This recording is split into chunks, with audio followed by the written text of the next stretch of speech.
Ya, alhamdulillah. Bismillahirrahmanirrahim. Assalamualaikum warahmatullahi wabarakatuh. Alhamdulillah pada kesempatan hari ini uh, mungkin saya akan sedikit sharing ya berkaitan dengan mungkin apa yang pernah saya alami ya kan. Dan mungkin nantinya bisa memberikan satu gambaran bahwa setiap problem itu insya Allah ada penyelesaiannya kan begitu. Tapi nyun sewu sebelum saya bercerita lebih banyak, ada beberapa hal yang saya pengen tanyakan dulu kan gitu. Ini berkaitan dengan makna hidup. Saya mau tanya sebenarnya Pak. Sebenarnya pertanyaan pertama adalah dari mana kita berasal? Kira-kira dari mana Pak?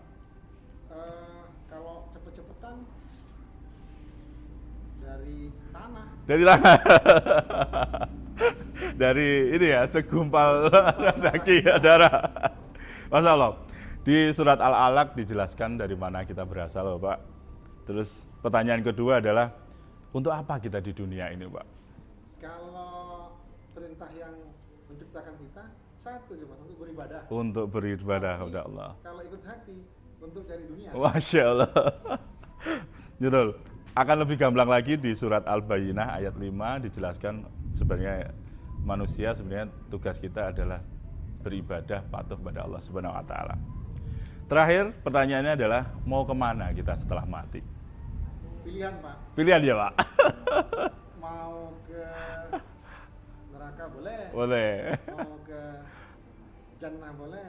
Tapi tidak bisa di tengah-tengah. Tidak bisa di tengah-tengah, harus milih salah satu. Masya Allah. Jadi kenapa pertanyaan 3 ini saya tanyakan? Sebenarnya di dalam hidup kita ini ya 3 ini yang harusnya menjadi episode besaran di kehidupan kita. Kita harus tahu dari mana kita berasal, kita diciptakan oleh siapa, ya kan? Untuk apa kita di dunia, yang pastinya Allah menciptakan kita itu tidak hanya sekedar diciptakan, tapi ada tujuan untuk diciptakan itu untuk apa gitu. Terus habis itu dimensi yang mungkin nantinya yang kita nggak tahu adalah mau kemana kita setelah mati. Dari 3 pertanyaan ini Pak, saya yakin dari mana kita berasal, kita lebih tahunya adalah dari tuntunan kita, Al-Quran sebagai pedoman hidup. Makanya tadi jawabannya itu sesuai dengan surat Al-Alaq ayat 1-5. Di pertanyaan ketiga juga begitu. Di situ ada referensinya surat Al-Baqarah ayat 221, Al-Baqarah 214, Ali Imran ayat 101 dan lain sebagainya. Di mana di situ dijelaskan nanti berkaitan dengan hari kiamat, hisab dan surga dan neraka. Tapi kenapa kadang di kehidupan kita saat ini kita jarang sekali memakai dalil, memakai pedoman hidup dari Al-Quran untuk menjalankan kehidupan kita sehari-hari. Contohnya yang lebih banyak kita ketahui di hal yang berkaitan dengan muamalah gitu.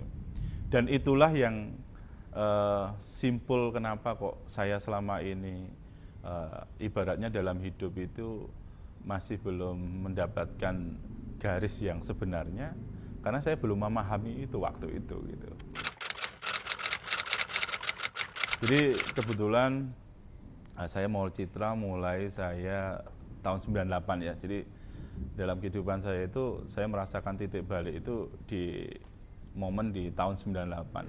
Sebenarnya kalau kita bicara tahun 98 itu momen yang banyak orang yang masih ingat itu adalah terjadinya krisis moneter, Pak. Jadi saat krisis moneter itu banyak sekali usaha itu yang pada akhirnya gulung tikar gitu kan. Karena waktu itu luar biasa kondisinya, suku bunga yang luar biasa dan sebagainya. Dan kebetulan dulu orang tua itu awal-awal tahun 95 itu mempunyai usaha, dan usahanya itu banyak melibatkan pinjaman dari perbankan, dan akhirnya di tahun 98 itu tidak bisa mengikuti ritme ekonomi saat itu. Akhirnya bangkrut lah, istilahnya seperti itu. Sampai akhirnya saya lulus kuliah tahun 98. Tahun 99 saya dipaksa untuk kuliah sama orang tua, karena yang nama orang tua kan pengennya tetap anak-anak ini berkembang seperti teman-teman yang setaranya saat itu kan gitu, tetap merasakan bagaimana bangku kuliah gitu. Tapi saat itu karena kuliahnya itu agak apa ya, karena kendala biaya saat itu, akhirnya saya sambil kuliah itu waktu itu saya buka usaha, Pak. Jadi saya sambil kerja, sambil apa itu namanya, sambil kuliah waktu itu. Dan akhirnya waktu itu saya bertemu jodoh di Jember, akhirnya kita menikah. Saat itu saya bekerja di salah satu lembaga keuangan non-bank, Pak. Jadi lebih kepada pembiayaan motor waktu itu. Sampai mulai tahun 2003 sampai 2019. Jadi hampir 16 tahun, Pak. Begitu. Selama yang kurang, yang pasti saya bisa menyimpulkan bahwa saat itu kalau dibilang apa ya, menjalani kehidupan, saya sudah mendapatkan pekerjaan, kebetulan juga istri juga bekerja juga, ya. Untuk tahapan orang berawal berumah tangga itu, insya Allah waktu itu rasanya kita sudah sangat cukup, Pak. Tapi ternyata ada satu, saya bisa menyimpulkan bahwa saya sebagai kepala rumah tangga, saya tidak mendapatkan yang namanya indikator hidup yang ideal itu seperti apa, gitu.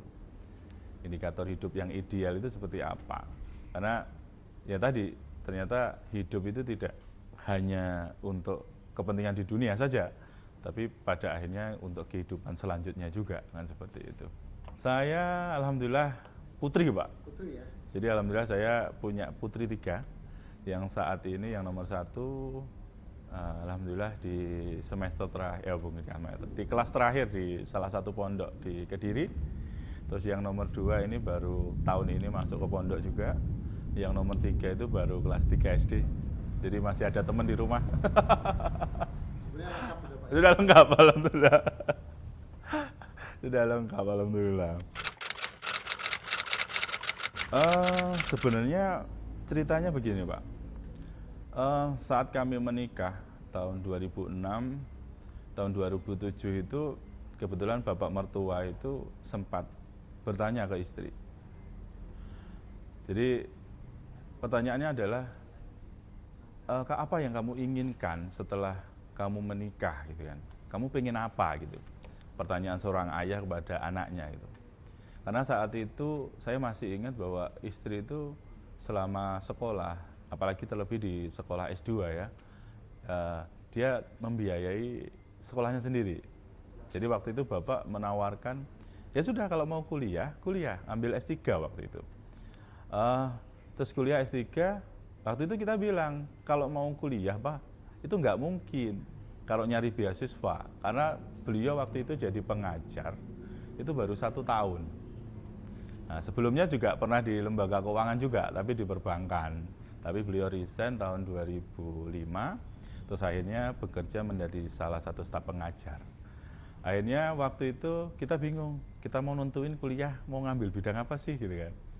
Tahun 2006, 2005 itu kan banyak bermunculan, awal-awal munculnya lembaga keuangan yang islami, yang syariah, gitu.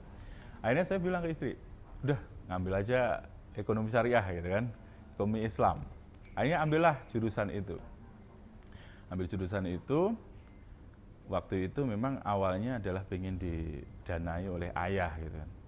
Tapi ternyata setelah kita mendaftarkan diri, ayah kena apa itu namanya, kena serangan jantung dan meninggal.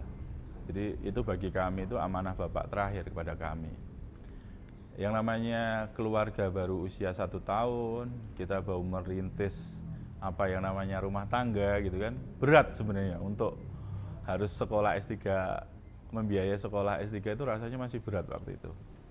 Tapi alhamdulillah kita karena berbekal bahwa ya sudah ini amanah bapak, kita jalankan. Alhamdulillah di tahun pertama dapat beasiswa, istri saya susulan. Akhirnya dapat beasiswa, bisa menjalankan kuliah. Saat disertasi, mau nyusun disertasi, ternyata butuh biaya juga. Alhamdulillah waktu itu ada program Sandwich di Australia. Jadi selama 6 bulan, akhirnya dapat sisa uang, sisa biaya. Akhirnya bisa untuk apa itu namanya, untuk mengerjakan disertasinya.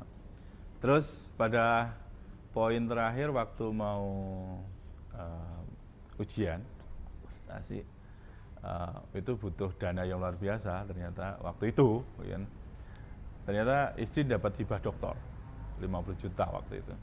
Alhamdulillah, jadi beliau kuliah sampai akhir itu kalau dihitung-hitung, ya kan, meskipun awalnya mau dibiayai bapak, ternyata sama bapak nggak jadi karena bapak nggak ada gitu. Tapi ternyata Allah ngasih peluang yang sama. Akhirnya dikasih jalan, kita tetap nggak bayar karena dibiayai oleh beasiswa. Terus yang saya ceritakan tadi, alhamdulillah. Dari situ akhirnya istri saya lulus S3-nya di usia 30 kalau salah waktu itu. Ya akhirnya disitulah mulainya kenapa? Waktu itu saya di tahun-tahun sebegitu kebetulan menjabat sebagai marketing manager, megang beberapa kota. Nah kebetulan istri saya waktu itu awal-awalnya beliau punya gelar ekonomi syariah. Beliau juga sering ngisi di acara-acara ini, mesti ditanya sama orang. Ditanya orang, suaminya kerja di mana gitu kan. Mungkin jadi beban tersendiri ya Pak. Tatkala dia konsentrasinya di ekonomi Islam, tapi suaminya bekerja yang nyun sewu masih di lembaga yang belum inilah ya seperti itu. Ada sesuatu hal yang saya sendiri itu tidak bisa pungkiri. Karena apa? Karena kita yang tahu faktanya. Kalau mungkin berkaitan dengan ayat dan lain sebagainya, waktu itu saya nggak begitu ini ya. Tapi kalau berkaitan dengan fakta, kadang saya, oh iya ya, faktanya seperti ini. Ada orang yang mungkin terzolimi.